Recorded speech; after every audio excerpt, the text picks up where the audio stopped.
دا دوه کلاړیان وګورئ جی جیسن روی اور ایلیکس هیلس دا چې کله پاکستان ته پی ایس ایل راتلو کنه نو دې دوه کلاړیانو په ډیر اهم کردار او اوس پی ایس ایل 2025 کې دا دواړه کلاړیان انسولډ دي چې دا دواړه کلاړیان نه دي اغشتل شوی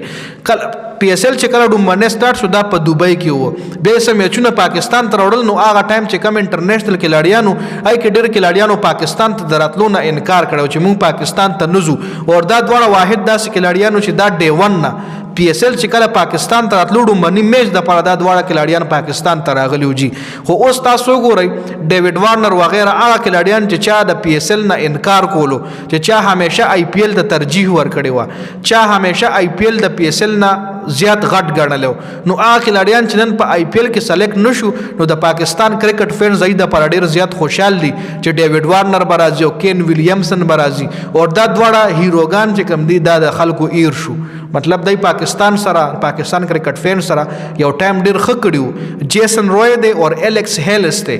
چې دای انټرنیشنل کرکټ پاکستان ته واپس راتلو کې د پاکستان ډیر غټ هیلپ کړو ځکه انټرنیشنل کرکټ پاکستان ته راتلو نه مخکې پاکستان کرکټ بورډ پی ایس ایل پاکستان ته راوستو پی ایس ایل میچونه په پاکستان کې کړیو هغه نه پس بیا انټرنیشنل کرکټ پاکستان ته راغو نو نن